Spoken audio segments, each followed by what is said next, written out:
I think I'm going to get started now because I can't wait to give these introductions. My name is Kaya Shilda. I'm a professor at the Pardee School of Global Studies, and for this academic year, I'm the acting director of the Center for the Study of Europe here at BU. And I'm delighted today to introduce our guest speaker and guest discussant, moderator. The speaker today is Anna Meier. She's an assistant professor of the School of Politics and International Relations at University of Nottingham. She received her PhD just this year from University of Wisconsin-Madison, and she studies broadly what it means to know terrorism when we see it, who gets to decide what terrorism is. She does this by talking to national security bureaucrats and policymakers in Germany and the United States, a powerful comparative research agenda, to seek to understand how the people who make counterterrorism policy understand what terrorism is, where it comes from, and what makes it different from other forms of violence. And her current book project is called The Idea of Terror, White Supremacist Violence and the Making of Counterterrorism. It uses interviews and ethnographic fieldwork in Germany and the United States to look at the negative case, essentially, of lack of policy responses to white supremacist violence. And broadly, she also works on far-right extremism, transnationally, international security, law, and critical theory. And today, as a guest moderator, we have my colleague, Jessica Stern, who is a research professor at the Pardee School of Global Studies. She has taught courses on counterterrorism for 20 years at BU, Harvard, and CIA University. She focuses largely on the perpetrators of violence across different sectors and ideologies and the connections between trauma and terror. She has written on different terrorist groups across religions and ideologies, including neo-Nazis, Islamists, anarchists, and white supremacists.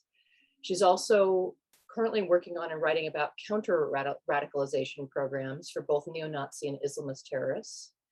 And she is involved in a large research project to reduce recidivism among released violent extremists in terms of rehabilitation efforts. This project is funded by the National Institute of Justice. She is also the co-author of ISIS, The State of Terror, and My War Criminal, Terror in the Name of God, and the Ultimate Terrorists. And so, Anna, if you'd like to get started. We're just going to use each other's first names, I think, rather than calling each other professor, if you don't mind. Happy to do so. I don't like hierarchy, so here for that. Thank you so much, Kaya, for inviting me, and Elizabeth for all her work behind the scenes, putting this together, and Jessica for moderating. It is really an honor. I'm going to share my screen real quick. Okay, so what I want to talk to you today about is an early stage project. It's called White Supremacist Violence and Collective Memory in Germany. And because I am at the beginning stages of this, I'm really looking forward to having a discussion and hearing all of your thoughts. But to give you a sense of sort of what's motivating this work, so this is a picture of an article that was published in the Washington Post this past summer in the aftermath of the January 6th insurrection at the US Capitol. And it was one of a slew of articles that was published along the lines of Germany faced its horrible past, the implication being that Germany has sort of dealt with the Nazi era, figured out a way to transcend it, move past it, make space for it. Can we do the same in the United States? And so this idea that if the US wants to have a way of sort of coming to terms with what happened on January 6th and our sort of larger project of fighting white supremacist violence, then perhaps the place to look is a case like Germany, which, while not perfect, could provide a model. And I think that's very interesting that this is a response to the insurrection in light of Germany's own storming of the Capitol. This is a picture of a far-right protest at the Reichstag building in Berlin, which is where the German federal parliament meets. And it was taken in August 2020.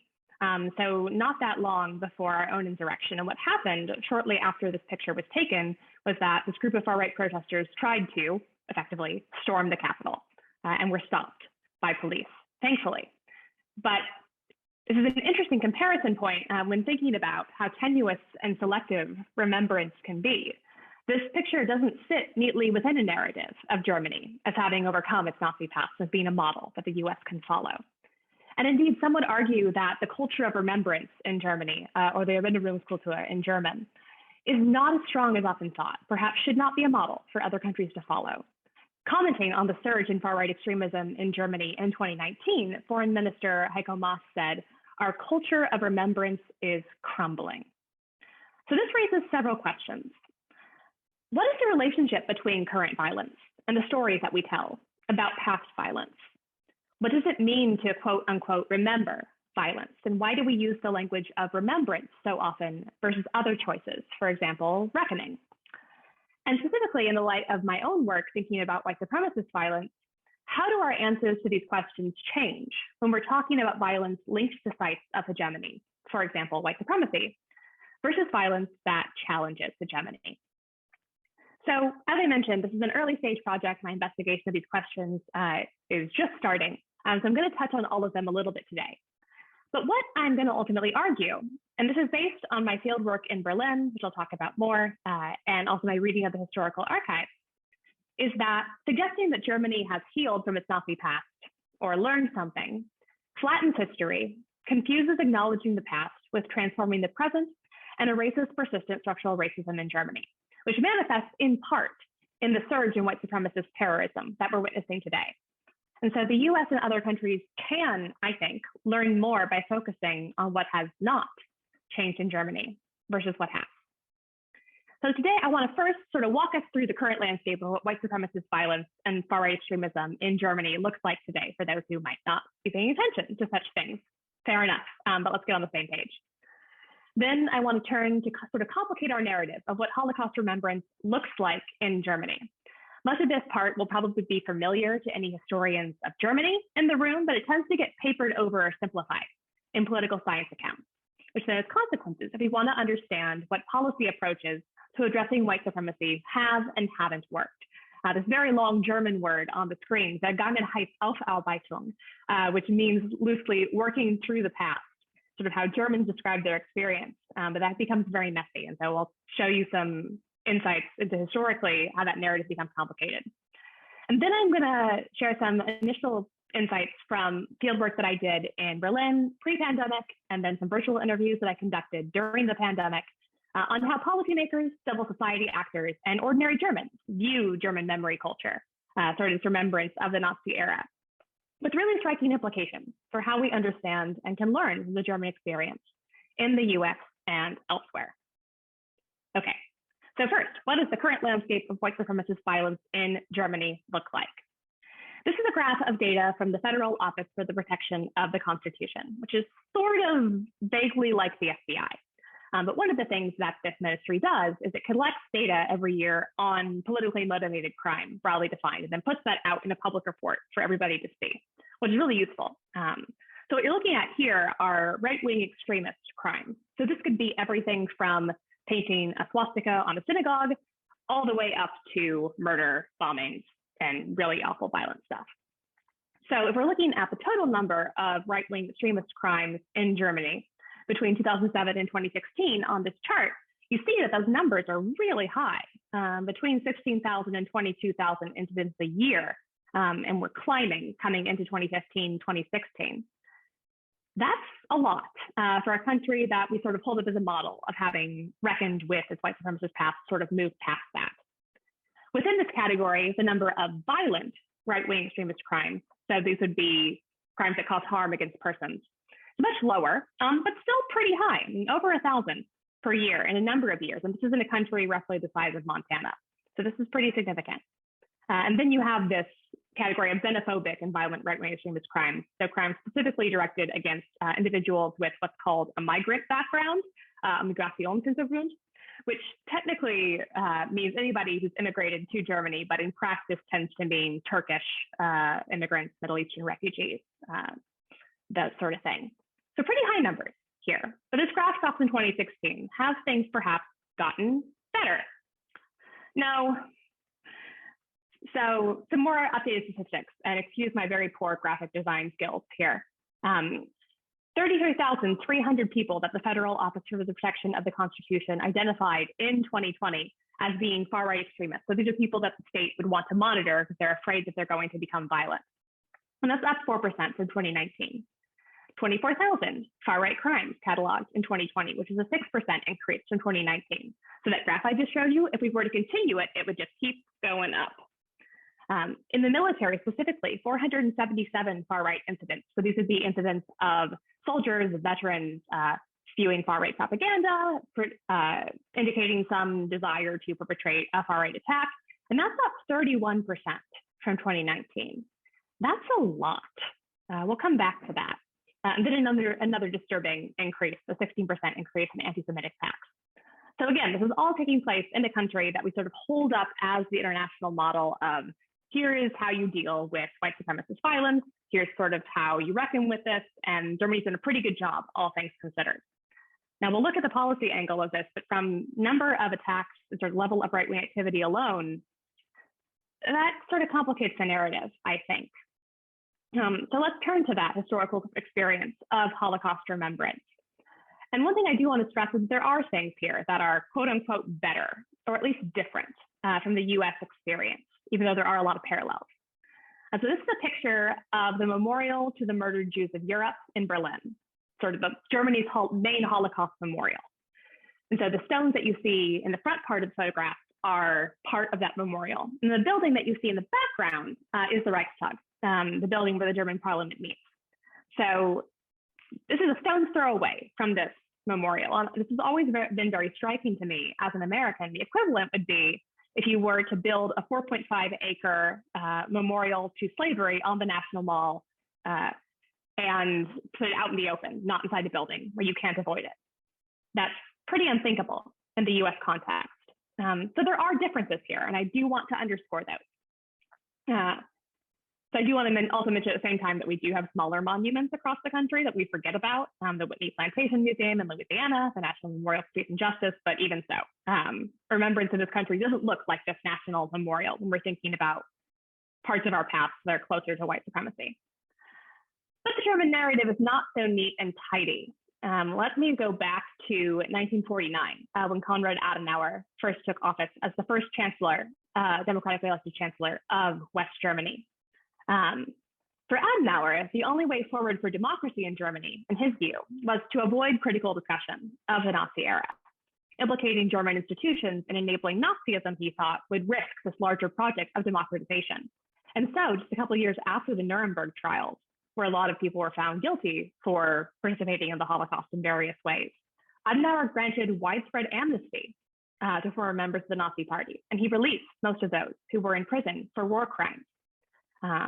He was not alone in feeling that there was a danger in thinking more about the role of the Nazi Party and ideas underlying it in the German government. At the time, German civic culture really emphasized sympathy for what the Nazis were trying to achieve, if not their methods for doing so. The idea of creating a powerful, unified, ethnically homogenous Germany was very popular. And denazification, as is understood by historians nowadays, was wildly unpopular. On the whole, it was a failure. And it's really important also to remember that a lot of what looked like denazification in Germany was imposed from the outside. It was the Allies, not the Germans, who banned the Nazi Party. And it was the Soviets, not the Germans, who destroyed Nazi symbols throughout East Germany. So historians differ over the extent to which international pressure drove the development of the German memory culture as sort of how Holocaust remembrance manifests. Of course, we can't observe the counterfactual, but it's not clear if the West and East German governments would have banned the Nazi Party in the absence of such pressure. What we do know is that the German state would end up using international pressure as cover for some of the more unpopular actions that it took during the Cold War. For example, paying reparations to Israel, wildly unpopular, both during the Cold War when it was happening and today as well. And so blame, quote unquote, for having to do that was passed off to the international community. In the end, I think it might be most helpful to note that while international politics played a role in what Germany was doing, it was nevertheless domestic institutions in Germany that sort of provided the groundwork that allowed international interests to affect domestic policy so quickly. Now, there were challenges to this. There were people who were saying, like, we need to do a lot more to come to terms with the Nazi era. So initially, the center-left social democrats, libertarian free democrats, really challenged the mainstream position of what we might call symbolic denazification and demanded a more serious response. But this position proved electorally unpopular over time, and it really faded out of the national discourse until leftist student protests of the 1960s, which then kicked off further discussion into the Cold War happens, And German reunification really creates new incentives to engage in the practice and perhaps performance of remembrance. The German state perceived a need to present itself as a full member of the liberal international order. That would mean protecting human rights and, most importantly, having no relationship to fascist states of old. So I'm going to show you, and apologies for taking a picture of a graph in a book, but I think it's a really good graph. So this is a graph of Holocaust memorials and monuments built in Germany between 1945 and 1999. And today there are over 600 of these monuments and memorials. But of those 600, only 6 were built before 1980. So this period of time where, as the historical narrative goes, hypothetically, Germany was sort of reckoning with its Nazi past, denazifying, at least in terms of remembering the era in the form of monuments and memorials, that wasn't happening. These all come up towards the end of the Cold War and then during the reunification period. The memorial in Berlin that I showed you a picture of earlier wasn't built until 2003. So this is a relatively new phenomenon in how remembrance works. We also see this manifesting in education. This is a relatively recent change in German curriculum. Education on the Holocaust, the Nazi era, is now mandatory in all schools. Most students will visit a concentration camp before finishing high school, though it's not mandatory. So after a period of pretty extreme contestation during the Cold War, we have sort of solidified this narrative of, okay, we need to remember the Holocaust. This is how we do it, through these public displays, through education, all of that. And those seem like positive terms, at least in terms of making remembrance salient nationally and teaching those who weren't alive during the Nazi era. But remembrance isn't reckoning. And this is a story gets a lot more complicated. So I want to move on to thinking about contemporary understandings of remembrance culture. And these are quotes I'm going to show you, and fair warning, they're upsetting. So just so you know, they come from German-American writer Ursula Duba, who in the early 2000s went on a school tour in Germany, talking to school children about Holocaust remembrance. And here are some of the things that she heard from children and teenagers during that time. We didn't do it. Why should we pay for something we didn't do? If that has some echoes in it of things you might have heard in the US of, I was not personally responsible for slavery or Jim Crow, why should I remember it? Yes, there are parallels here. If it wasn't for people like you spreading all this, we wouldn't be hated by the rest of the world. It is a pretty strong statement to hear from a school child in the early 2000s, thinking about how Germany is perceived externally, why people might not like Germans very much, and linking that to this sort of white supremacist past and how it has or has not been dealt with. These are pretty strong statements, but there has been some time that's passed since the early 2000s. Have things gotten better? And to answer that question, I want to take you with me to this bar in Berlin, which is in the borough of Friedrichshain, if you know the city. And this is where I met in the summer of 2019, a young German police officer for a drink and to hear about this person's perspectives on security threats in Germany and how to respond to them. And in the course of our conversation, and thinking specifically about white supremacist violence and white supremacist terrorism that's happening during this time, and whether or not that was linked to larger ideologies or practices of white supremacy in Germany, historically or contemporary, he said to me, haven't we remembered enough? When do we get to stop doing this?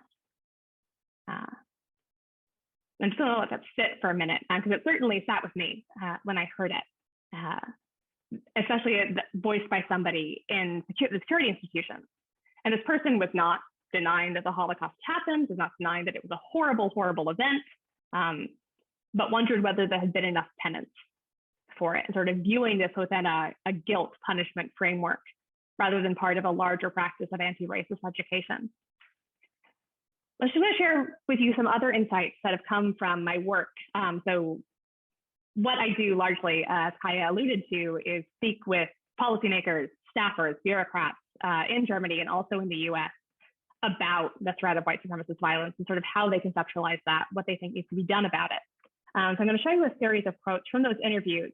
The police don't understand that they are a part of this, which is quite striking in light of the story I just told you about what I heard from a police officer. But this is said to me by a parliamentary staffer. Something similar to this sort of ignorance or concern of white supremacy institutionally happened in the 90s with increased nationalism in attacks and demonstrations. People reacted with understanding, sort of sympathy with ends, if not means, similar to what was sort of felt in the Adenauer era after the Cold War. There's little education as to what democracy means. Bengebildet Demokratie bedeutet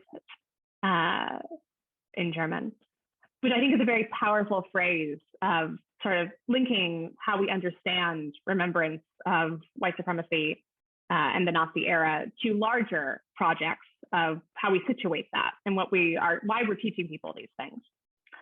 And then this last phrase, brown but not Nazis, which was used by a civil society professional to explain to me what this person viewed as a relative ignorance of white supremacist violence and white supremacy by the state. Brown here refers to the Sturmabteilung, or the SA, the Nazi brown shirts during World War II, prior to it actually, the sort of citizen militias that helped Hitler and the Nazi Party take power. And so the sort of implication of this statement is, if you are close to true Nazis, but you yourself are not a full-blown bona fide Nazi, then you're not as much of a threat. And this is somewhat of a, unfortunately, common understanding among some people in Germany of sort of how the state has responded to right-wing extremism, white supremacist violence nowadays. Very striking to me. What do we sort of take away from all of this?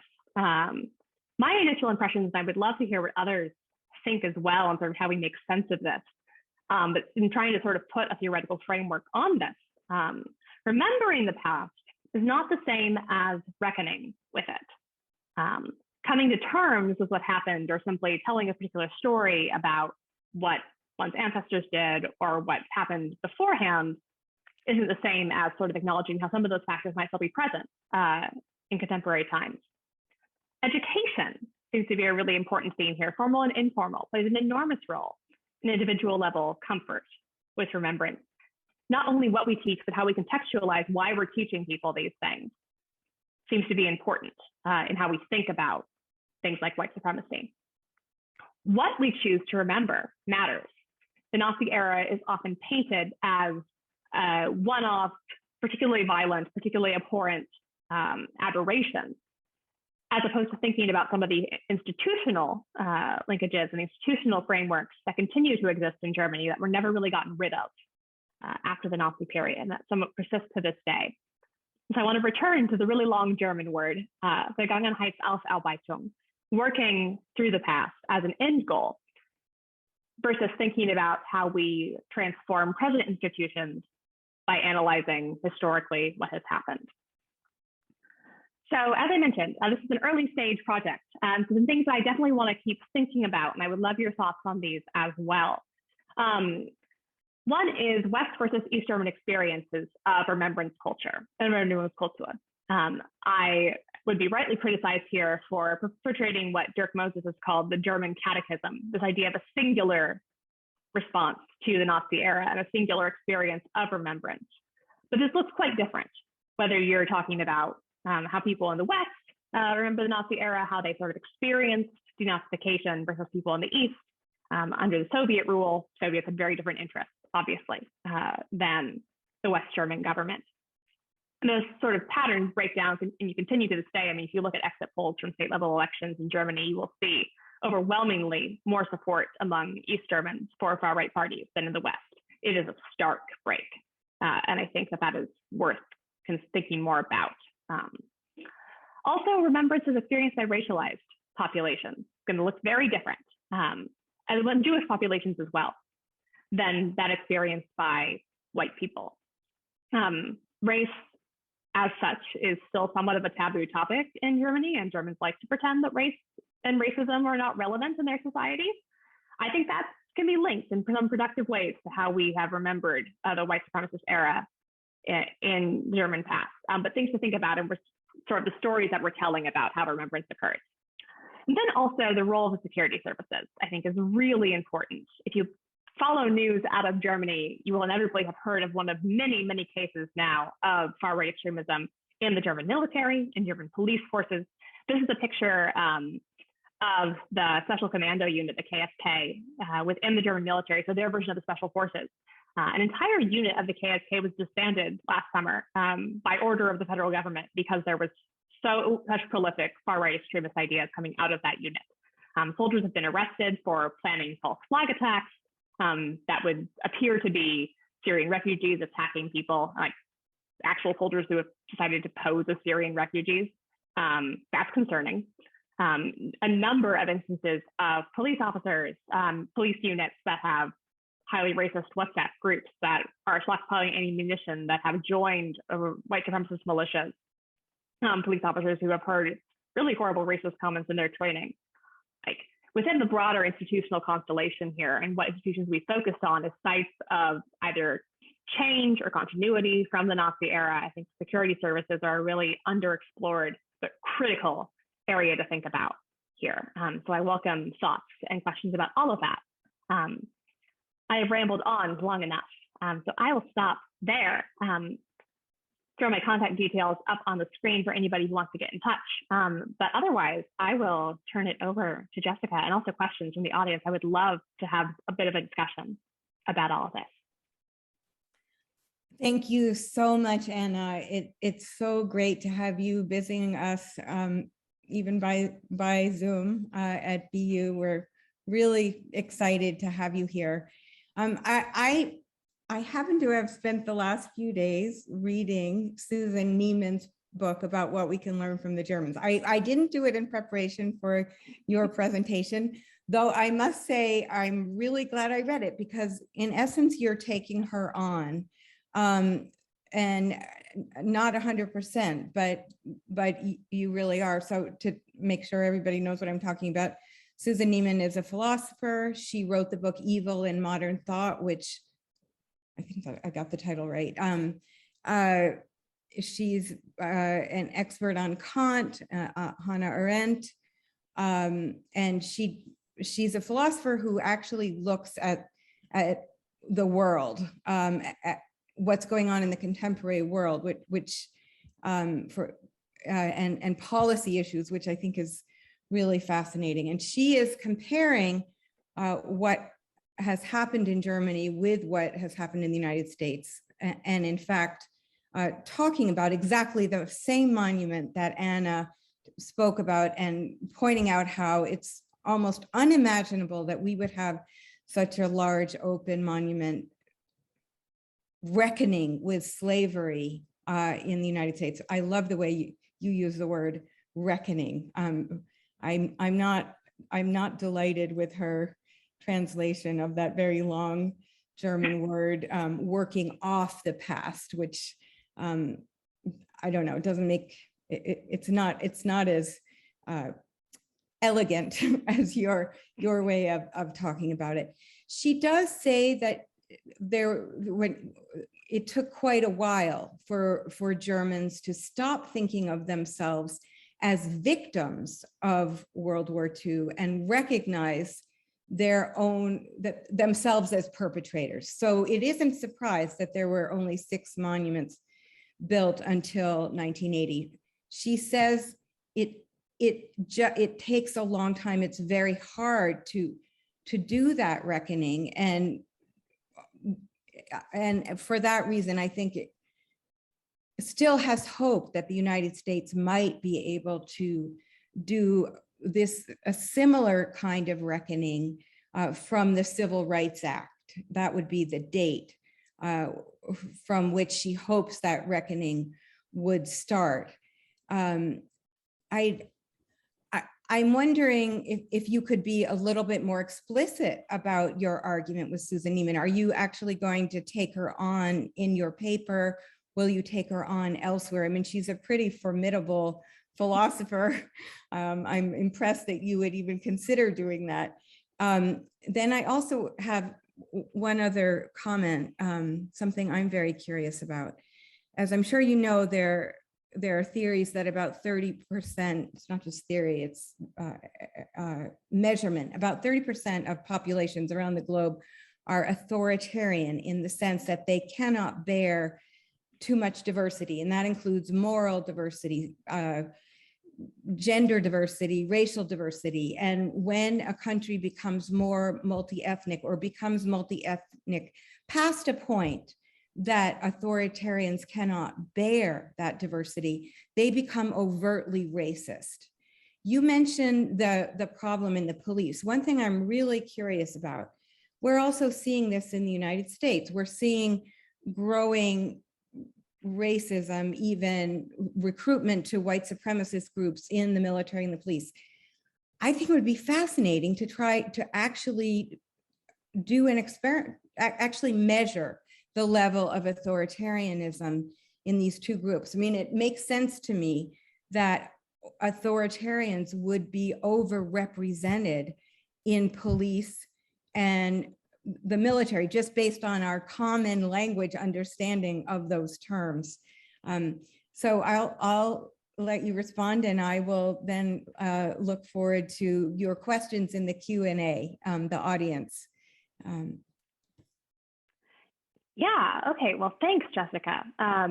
Lots of thought-provoking things here. I'll go with a slightly less contentious question first about level of authoritarianism and how that might relate to things. I mean, I do think there is something crucial here about how security forces, police and military, attract people who are interested in power. And when we're thinking about violent ideologies that break down along which racial groups should and should not have power in these very fundamental orderings of power structures in our society, then it's worth considering both those power constructions and some more of the racial dynamics here. And I don't think it's hard to separate those two out, right? We know that people with authoritarian tendencies are more likely to also experience and exhibit strong in-group, out-group attachments, which is sort of getting at your idea of like, past a certain point, like diversity of any kind will not be tolerated. I must say I'm not sure how much purchase authoritarianism would give us analytically versus thinking about racial beliefs and racist beliefs. I'm not sure if the pathway that sympathy for far-right ideologies is working through here is best understood as authoritarian personality traits versus particular cultural and racial orientations and socialization. Again, you can't really separate those things out, but I would be cautious about putting too much weight on the authoritarian side of things personally, because I think the mechanism is more specific to racial ideologies and sort of this idea of white threat and white racial resentment. This broader question about Susan Neiman and others like her. This is actually a really large conversation happening in German studies right now. I'll see if I can find it when I'm not talking. There's a really interesting conversation published among a bunch of German historians and German cultural studies specialists sort of about this remembrance culture and what we're supposed to make of it, which I found really useful in my own thinking. The narrative that people like Susan Neiman push, and she's certainly not alone in that, I don't think she's wrong to be optimistic about possibility in learning something from the German experience. And I do think there's value in some of the things that the Germans can teach us. A good recent example is Twitter put out a report about how good or bad it was doing at policing Nazi content on its platform. And it noted that it did a much better job in Germany than in other countries. Why? It had no idea. But one explanation put forth is because in Germany, the Nazi Party is banned. And so legally, Twitter and other services have to take down that content, whereas they don't in many other countries. And so there are things there where just like very simple bans, prohibitions, acts of public remembrance that can be effective. And I don't want to dismiss those entirely. But I do think that putting too much weight on those sort of perfunctory legal acts, and particular acts of public remembrance, and saying that in and of itself also constitutes institutional change, and that we've confronted the ideologies that are underlying a lot of this violence, not just the violence itself or past violence, really sort of misuses the historical record and doesn't give us a good sense of where actually this violence comes from. it keeps it relegated to the past, as opposed to something that we're still dealing with legacies of and tendrils of that have sort of woven their way through and reappear in often very violent ways, as we're seeing in Germany and the United States nowadays, with sort of the resurgence of this violence. So if I were being charitable and kind, I would say that my argument in relation to people like Susan Neiman is a yes and. But I also think that there is actually real danger in holding up Germany as sort of this optimistic example that if we just wait long enough, time will heal all wounds. I don't think that this legacies of violence literature or the transitional justice literature tells us that that is the case. Things just get more complicated. So. Yes, maybe anti-racism is a forever project. I mean, maybe that's the way, a more realistic way to think about it. We have a question from our colleague, Jeremy Menchik. And I'm just going to read what he says. Thank you for the talk, Anna. I am a massive fan of your ISQ article and currently have a BA student using it as the template for her thesis, comparing US government responses to white and Black power activism with German responses. The scale of right-wing violence in Germany is hard to interpret given the vagueness of the categories. How do the crime statistics compare to the US FBI hate crime statistics on a per capita basis? Jeremy, I'm going to say something right there. The FBI very recently admitted they don't keep those data. States are not required to report hate crimes data. This is something we all need to encourage the FBI to get better at. He's saying that how do the stats compare with the US FBI hate crime statistics on a per capita basis or other OECD countries? I imagine that comparative crime stats are tricky, but without more specificity and comparative data, it's hard to understand the scale, scope, or evolution of white supremacist violence in Germany. P.S. Go Badgers. Hey, Jeremy. Thank you for the question. I mean, as Jessica said, she preempted my answer, but I'm glad she brought it up that, yeah, the FBI does not collect this data in any sort of systematic way. It might encourage states to do that, to report local hate crime data to the national agency, but there's no legal obligation to do so. How these crimes are defined often varies wildly from state to state. You mentioned sort of the vagueness of these categories, and you're right, like the sort of vague, the vague category of right-wing extremism in the German context, and then politically motivated crime, which encompasses everything that is a crime, sort of leads to questions about, okay, how much of this is like people vandalizing property, which is also bad, but is qualitatively different from people planning attacks on refugee centers, say, or going after specific people, assassinating politicians, which are things that have happened in Germany recently. So, I mean, in that sense, I'm hesitant to say anything about specifically like, is the US on a per capita basis worse or better than Germany? Because we just don't have the data for that in the US context, which is bad, admittedly. The FBI recently got in trouble for being, oh gosh, I think 8 months late on a report that was sort of a basic overview of what does far-right violence look like in this country, sort of what does it look like historically. And part of that was because that the FBI has never really collected this data systematically, which is a problem.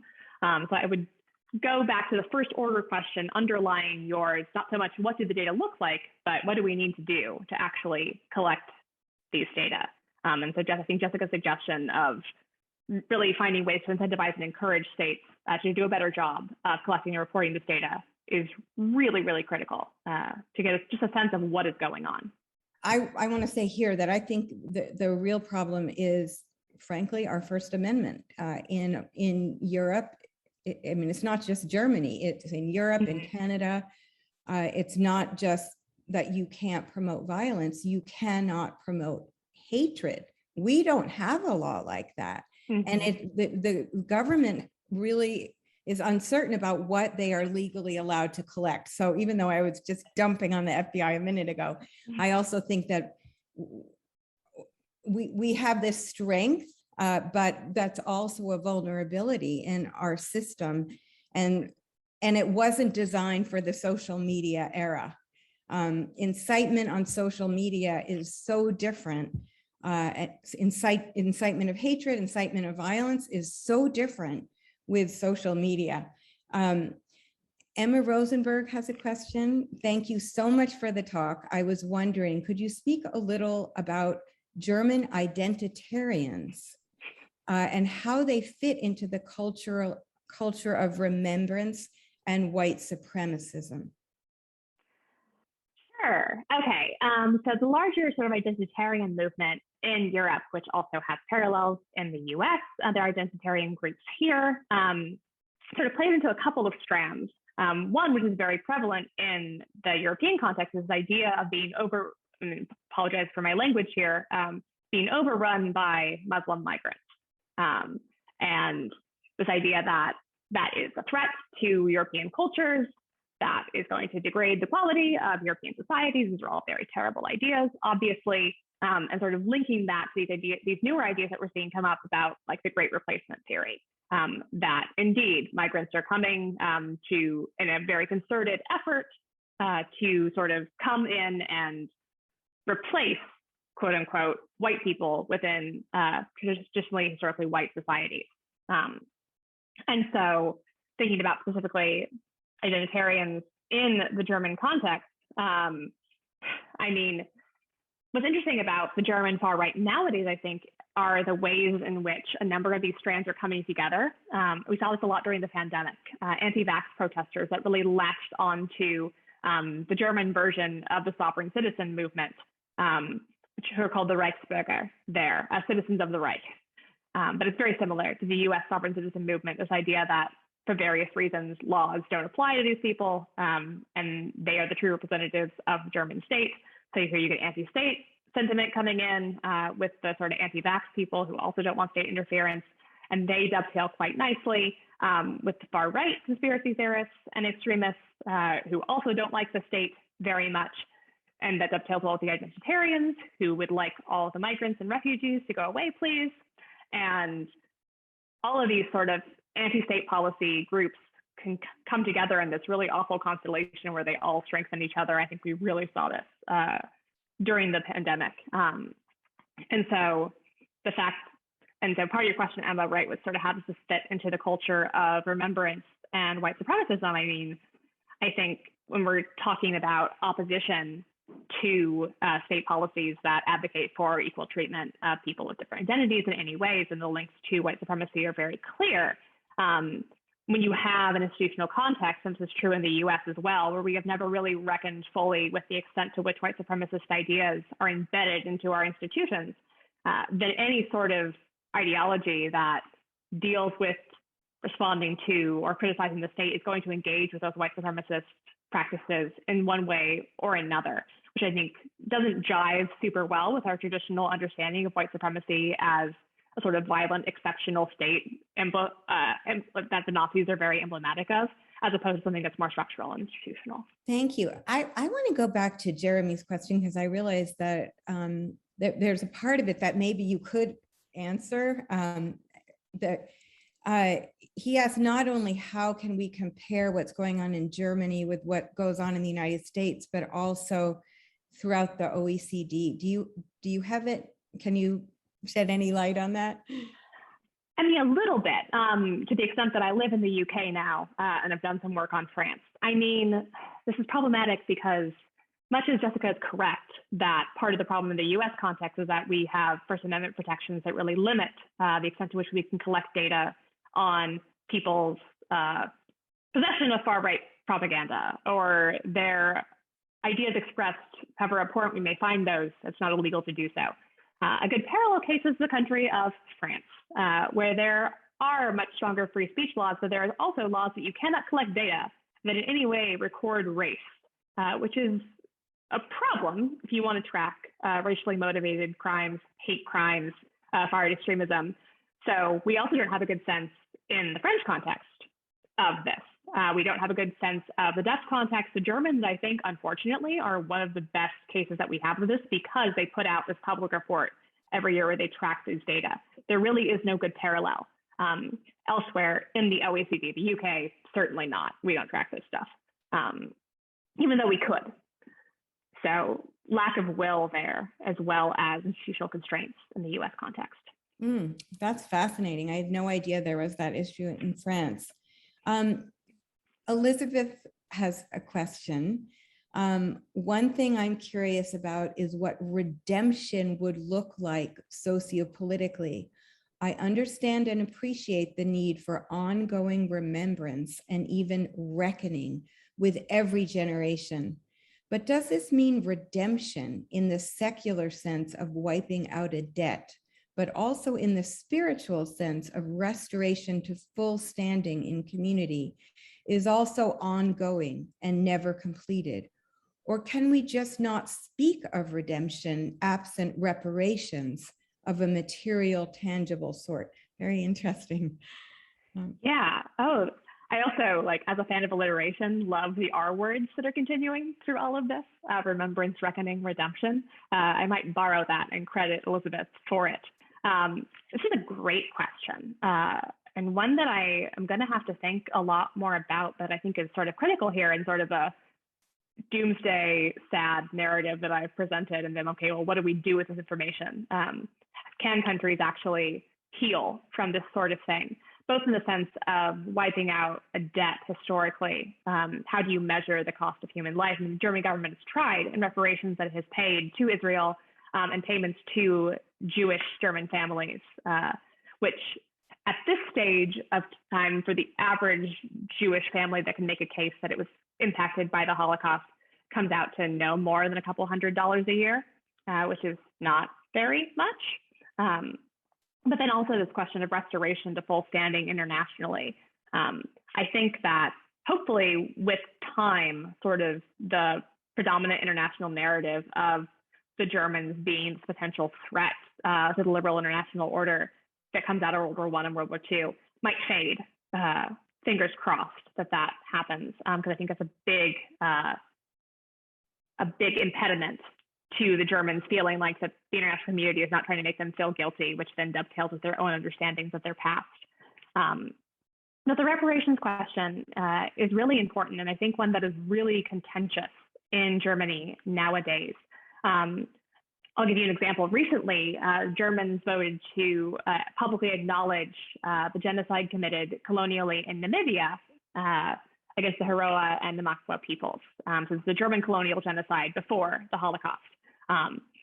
There was no discussion of paying reparations to any of the family members of victims of that genocide, because explicitly there was fear that doing so would set precedent that people in Poland and Italy and Greece who have been affected by the Holocaust would then continue to demand additional reparations, which they have threatened to do. So setting precedent for that would be very concerning. There are a lot of threads here. It's all to say, Elizabeth, that was a really excellent question, an excellent point, and something I'll think more about. So thank you. Kaya, did you want to? Yes, there are a few more questions in the Q&A, but I did very selfishly want to ask a question too. And there are two questions, of course. One is, I love a good variation over time, empirical puzzle of that, and it really tracks with all the anecdotes in my head about growing up, in that pre-1990s time, partially in Germany. And it really just, I wanted to see if I could push you just to really clarify, potential mechanisms for why such a massive structural shift would occur, because the argument could go the other way about reunification could have led to major accommodation, of that.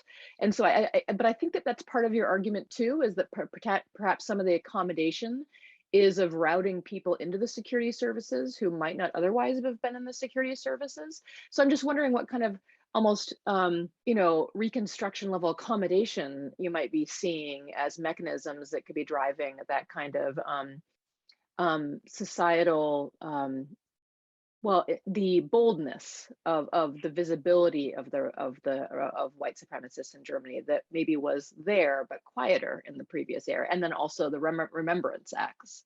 And then my second question, I think it ties in, is I really wanted to kind of bring up the free speech question one more time, because growing up, talking to relatives, things like that, I'd always hear, yeah, we can't have free speech laws like you do in the United States, because if you let something burn, it can get out of hand. And then I also have been so annoyed at a lot of international relations scholarship about whether states are apologetic or not after atrocities, because some of the scholars have gone and only looked at written material to see if Germany is apologetic or not. And in that written material, it's outlawed. And so if they go look at a source like textbooks to see how apologetic Germany is going to be, it's not going to be there because it's illegal. So my question is, how does your more ethnographic method help illustrate some of the things that are not allowed to be written down in Germany? Oh, good questions. Okay, I'll start with the ones that I like more first, because it's sort of a positive thing, and then we'll get to some of the more complicated stuff about mechanisms. But sort of, where does ethnography give us purchase, where we can't write certain things down about the Nazi era? I mean, I think, to be quite frank about my own position, I think it's critical to this sort of work. The conversations that you have with people, either in their offices or in a more informal setting in their ordinary lives, when you just get to hear how they speak about the past, about the present, about their own understandings of German identity and what that does and doesn't have to do with the Nazi era, you get a fuller sense of socially what is happening here. It's not a performative place where people might be saying in, say, a formal government setting, oh, we are very, very sorry for the Nazi era and for the Holocaust. It's a more complex story that you get, and you get to see how people sort of work through these ideas and make sense of them when trying to explain them to someone who wants to understand but is not German, and not recently anyway, and not from that particular context. So I think it'd be a very powerful way of seeing how people both explain, like how people understand their own experiences and how they try to narrate that to somebody else, and how they make sense of that. And what you're seeing, and what I would argue what you're seeing in those sort of ethnographic encounters of people try to make sense of their own positions, is sort of how we rationalize these things to ourselves more broadly. So I think that's really, really valuable to the extent that it's possible. German data protection laws are making this kind of work increasingly difficult in terms of the consent that you have to get from people, what you can and can't do with their personal data, because this is a sensitive topic. The rules are a lot stricter. Any sort of thing related to political ideologies, political beliefs, data is much more tightly controlled. So it's getting harder, but I think it's still worth trying to do. Your other question about mechanisms and sort of how we get mechanisms for this sort of massive structural shift, which I sort of understood what you were getting at here is how we move from this period of sort of remembrance during, like, preceding and then during reunification to what we see nowadays in much more prevalent white supremacist violence. I don't know that I could put a nice, neat word on it, which I will need to do as the project moves forward and becomes a paper. But what I'm thinking about here is almost like, to continue with the R word tradition, reticence. Something which I'm going to write down because it just came to me and I think it's good. But in the initial period during reunification, I think that international expectations for what Germany was going to be coming out of that, a unified liberal democratic state that is not quite as powerful as it was during the chancellorship or the Weimar era, but still is going to pull its weight economically and have some standing internationally, demanded that Germany present itself in certain ways, irrespective of whether the population was ready for that conversation, or whether particular politicians were eager personally to support that. And so you sort of see this, what I observed in my own work, this sort of pattern of far-right white supremacist youth organizing militias sort of appear during the 90s that are not considered a huge threat, because they're, again, written to this narrative of, well, this sort of white supremacist organizing and violence is an aberration. We're just continuing that from the Nazi period, and sort of a reticence to do anything more than that, or to say that, I don't know if this is truly reckoning with this. And I think if you let that fester long enough, to go back to this theme of the passage of time, eventually that's going to boil over. of course, in combination with a number of other events happening around the world, worldwide spread of populism and far-right ideas.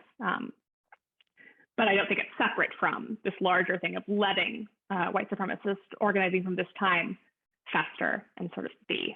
Okay, we have a question from Florian, who says, "Hey, Anna, as a German, I love this project. Thank you so much for your talk, and I cannot wait to see how it develops.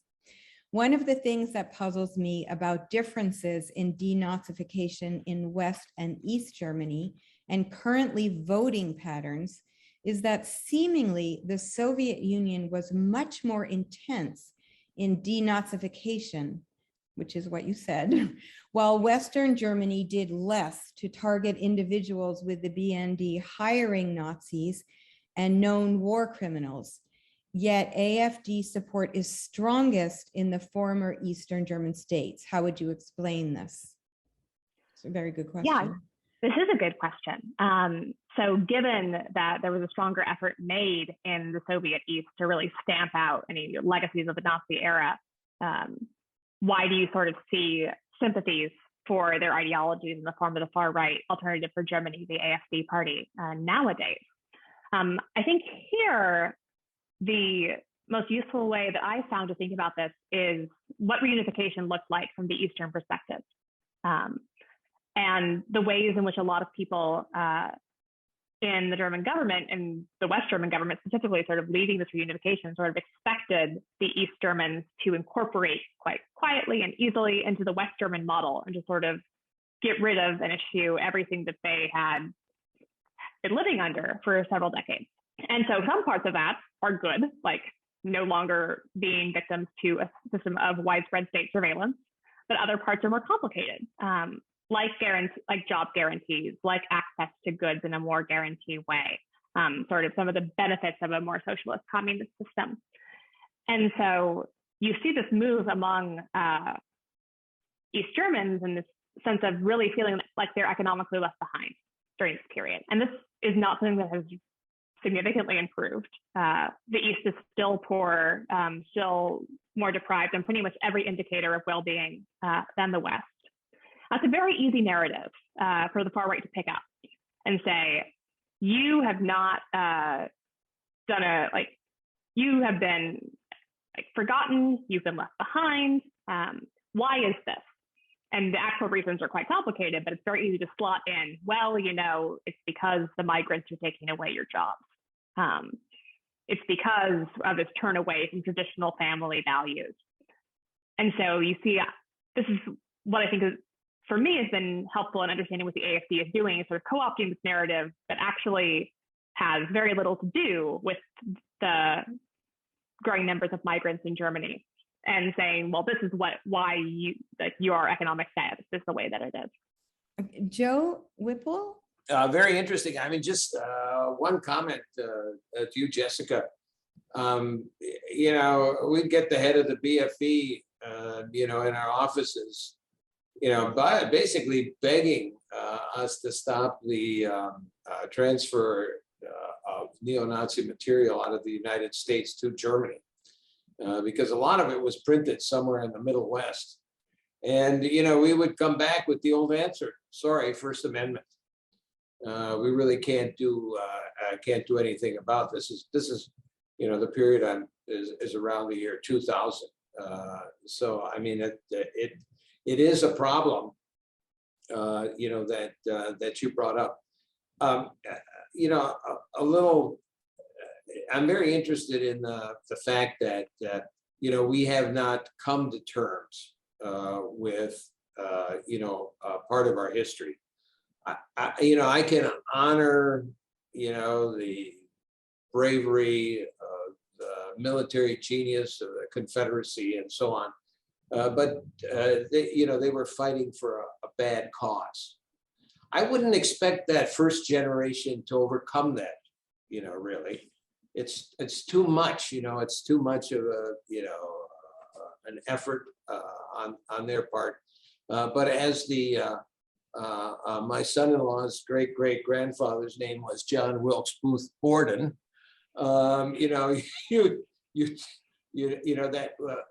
we still haven't that generation after the generation never came to grips with this, and we still don't. I mean, it is, it just really fascinates me that we somehow can't, that there's still people who believe in the lost cause. My daughter lives in Charleston, South Carolina, Confederate flags all over the place, are very bothersome. I understand there was a poll actually in which they asked Americans which is worse, the Holocaust or slavery. Americans said the Holocaust. They asked Germans the same question, and they said the Holocaust. So that it's I feel is deeply ingrained. I think a question that I have is, what other expectation can you have, after World War II, not to try and get the Browns, into a democratic system?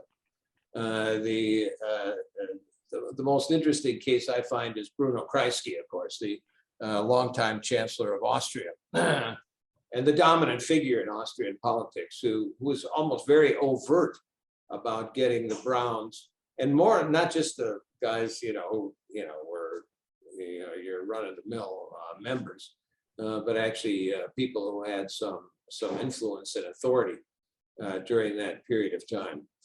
They knew how to basically run a government, and I'd be very interested in how many of those, or what percentage of those people came to the conclusion, yeah, that was what we did before was pretty bad. This is a lot better, and so on.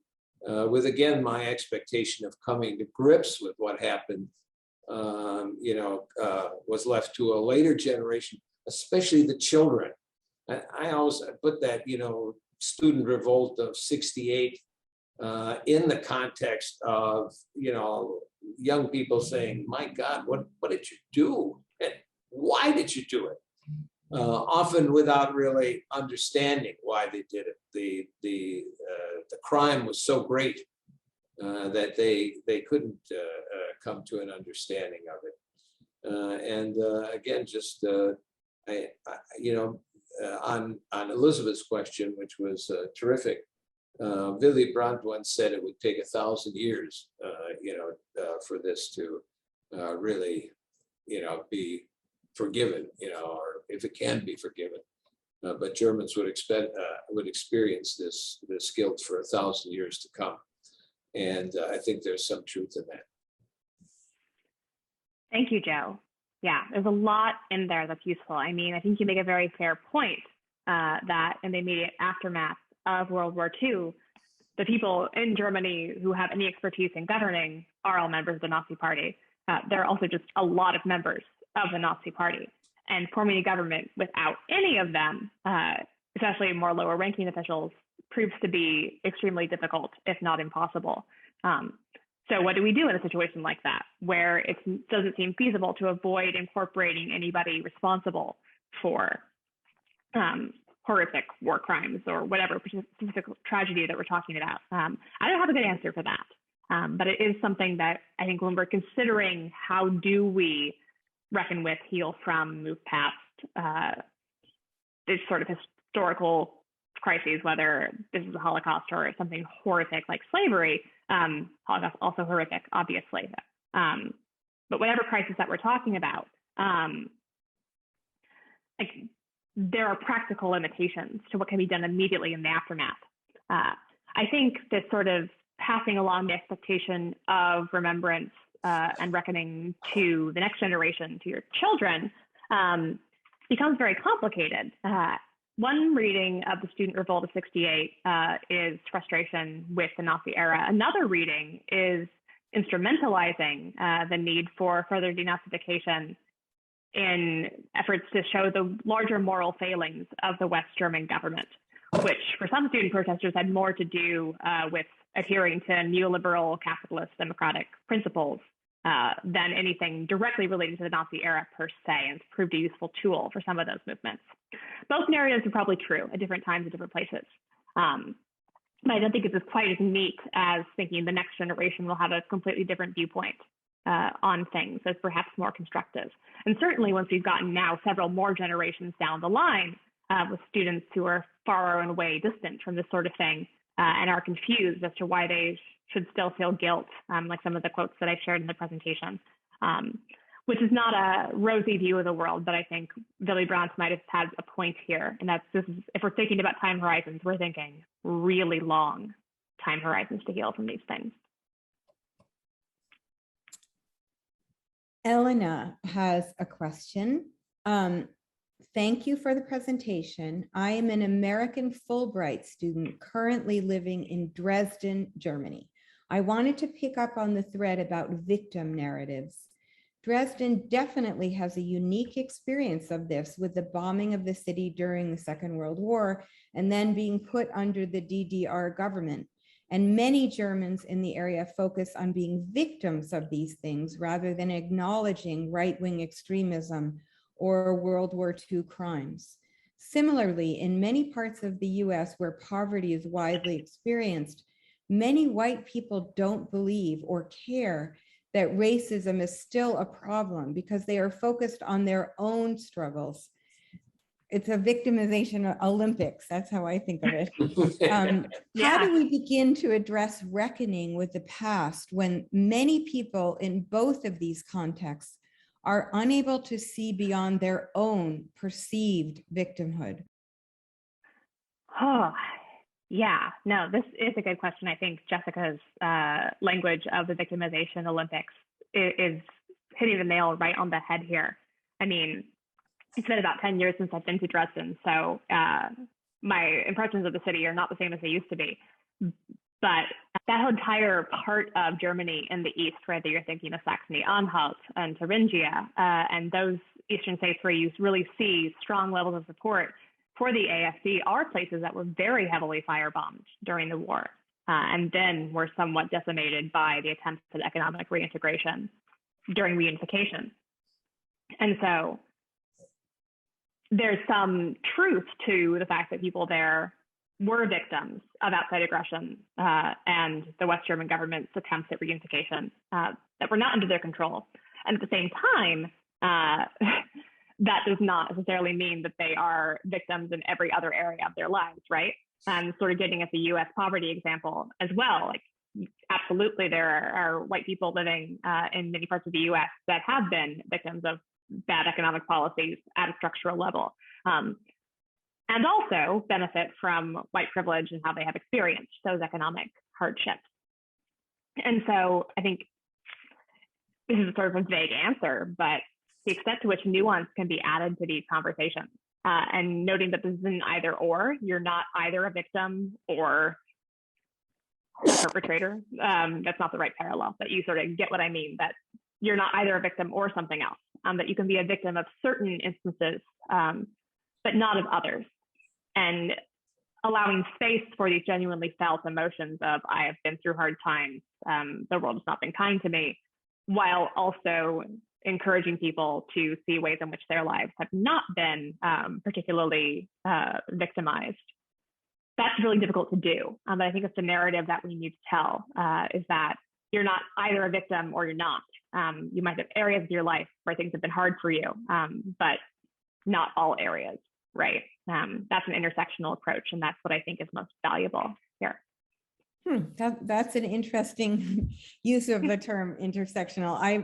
I've been really thinking a lot about, my father's a refugee from Nazi Germany, and he refused to accept reparations. I was just telling Kaya this for two reasons. I keep pressing him because I think it's interesting.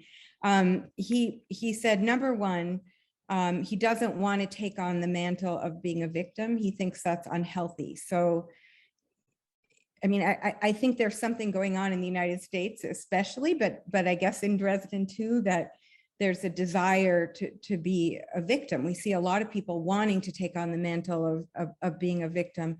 But he also said money is just not enough. You can't pay money. You can't pay for forgiveness for such a crime. Anyway, Noni has a question.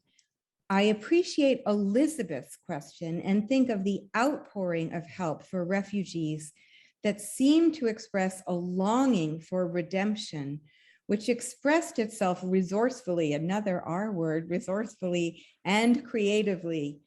Are you familiar with the work of Thomas Hübel from Germany, whose understanding of the dynamics of collective trauma is deeply entwined with what you address? He's held laboratories on working through it country by country, starting with Germany. And she offers a link.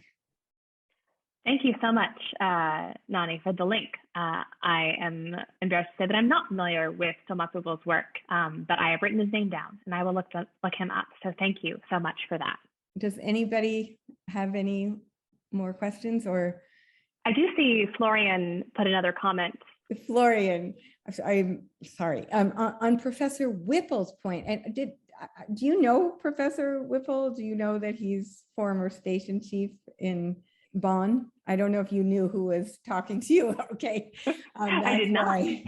I was wondering if you knew what he meant by the people were coming into his office complaining about the Nazi material printed in the Midwest. Anyway, getting back to this question, on Professor Whipple's point regarding Austria, I am a German that completed his middle high school years in Austria. Have you looked at this case for remembrance and reckoning? There is little reckoning or remembrance in Austrian society at large. Much of the Jewish property in the town I live in, which is Tulln an der Donau, was not returned. The president of Austria, Kurt Waldheim, who was UN Secretary General before his Austrian presidency, actively tried to hide his service in the German army during World War II and then tried to downplay it when it became public. Yeah, the Austrian case is fascinating to me. David Art, who is a political scientist who's done some good work comparatively on Germany and Austria and remembrance of the Nazi era in those countries. The picture of the graph that I showed you in my presentation is from his book, has some interesting thoughts on the Austrian case. And so I would direct people there if they're curious. From a purely just intellectual perspective, the Austrian case is interesting and somewhat confusing to me because Florian's exactly right. There is such a different experience there of reckoning and remembrance. And I wonder if it really has something to do with international pressure faced in Germany as sort of the more high profile sort of representative of the Nazi ideology to engage in acts of remembrance, whereas there was less pressure in the Austrian case. But that's just conjecture, and I'm not sure if that's true. But I think Kaya will tell us if it is, because I see she has her hand up. Well, I don't know definitively. This is outside my lane, but I think I recall from reading somewhere that it definitely has less of a history of that kind of top-down, those top-down efforts. But I was going to say that at least just research design-wise, it does make for a good comparison, not just about the outcomes, but about the process tracing of whether this kind of violence has to work its way through societies for 1,000 years with intermittent violence, you know, hopefully reducing over time, or if violence itself is a reaction, you know, to the kind of education and other things that have been imposed in Germany from the outside and from the top.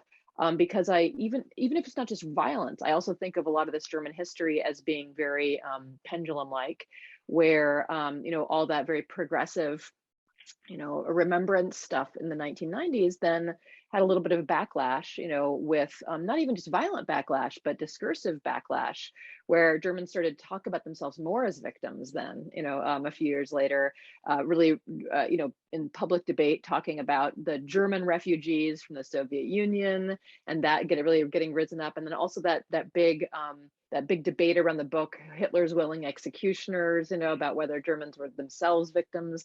And so I see that, and I'm not a specialist in this the way you are, but I see that as a very pendulum-like phenomenon over time in the German case. So it'd be interesting to actually like very closely process trace those two questions to see if there's to see what the backlash is, or if it's just violence winding its way out.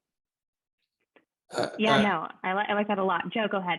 Yeah, I just on the Austrian one, I spent 3 years as chief in Vienna as well. And by the way, the scene of asking us to stop this, sending of neo-Nazi material was in the director's office. Was in the I think George Tenet's office. But at any rate, when Adenauer was confronted by the Austrian demand for reparations because they were the first sort of country to be conquered by the Nazis. His reaction was, "Yeah, I think my first payment will be Hitler's ashes," and so on. So some of this goes back quite a bit, but Bruno Kreisky, he was a refugee in Sweden. He was a socialist before World War II. He was Jewish, and very long conversation with him at an SPD conference in the 1970s, and very Viennese. Butter would not have melted in his mouth. I'll tell you, really interesting character. But Austria is a little different. I just, it's in that sense, it is a strange place. Neutral countries, just don't have the dialogue, and small, population countries just don't have the dialogue that a country like Germany has. That's why I was really enjoyed much more living in Germany than anywhere else, because of that ongoing questioning of themselves, that ongoing dialogue, asking themselves, are we going the right way? Should we be doing something? And they can get pretty screwy, as a matter of fact, and often not very pragmatic, but always interesting. Yeah, thank you for that, Joe. And Florian, thank you for continuing this conversation in the Q&A box. This is all really helpful in thinking through different mechanisms for why remembrance looks different in different places. The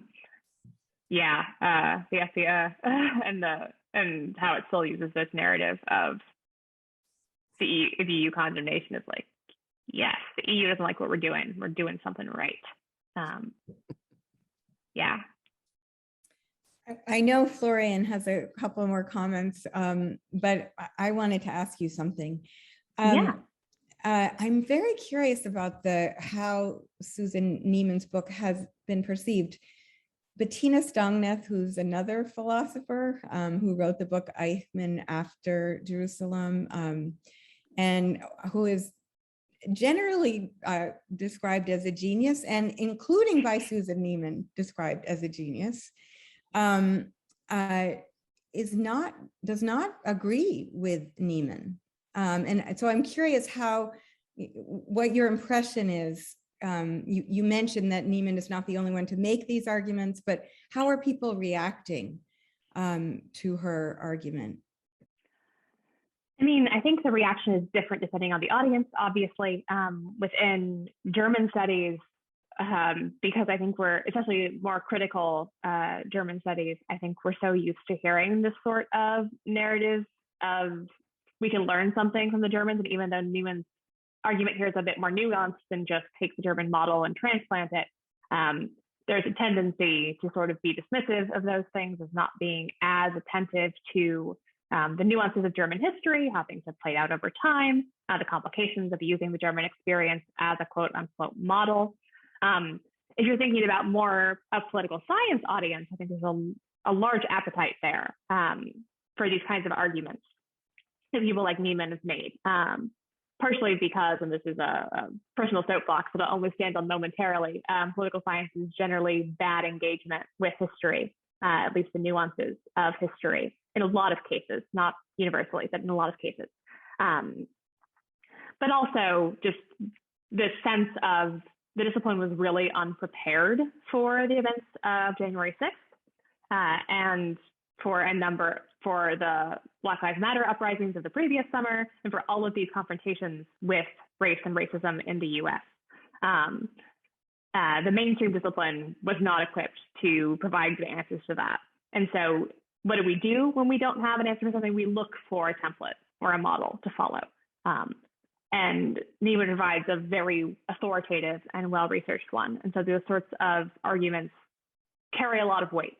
But I worry if without sort of the specialist insight from people who have spent a lot of time in Germany and who really know the German context, that narrative might be, if not misused, at least applied, and then we hope that the magic wand is waved and then things are better, and then we'll be confused when things are not. So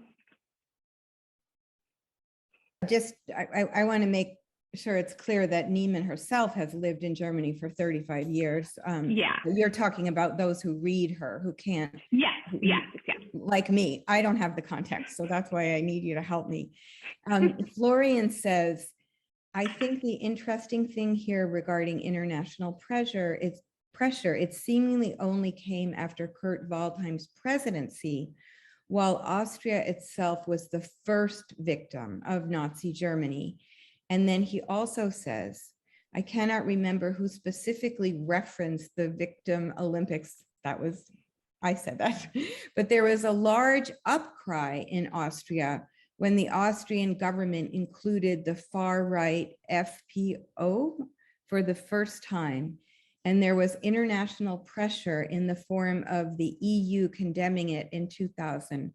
The Austrian far-right still uses the EU's condemnation to this day.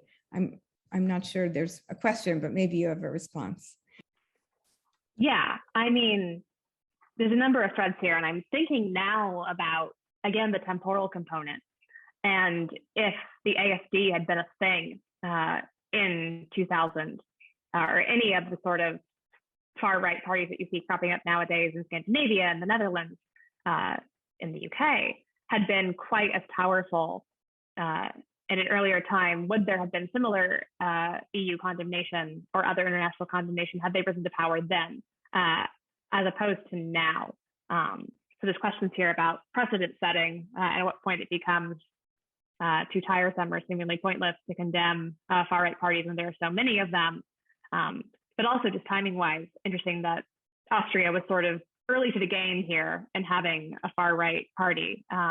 Although the comparison case, again, is France and the Front National, which has been around for a long time and continues to have electoral success and had electoral success in the early 2000s. So, yeah, I don't know. That is a very rambly sort of response, but I'm interested in thinking through these temporal dynamics more and sort of what example, who sets examples and in what ways. So thank you for sort of prompting this conversation, Florian, and making me think more about Austria. Yes, I loved what Kaya said. We always count on Kaya to help come up with research design. I thought that was a really important suggestion. Thank you so much. It was just a delight to have you. And I'm really looking forward to seeing your continuing work. And I know we all are at BU. I think you have a lot of fans at the Pardee School. And I also know that it's a lot later there. So thank you for joining us. Thank you all so much for your questions. And thank you, Kaya, for the invitation, and Jessica for doing such a good job fielding all the questions and coming up with some of her own. This has been really helpful and really generative. So thank you all.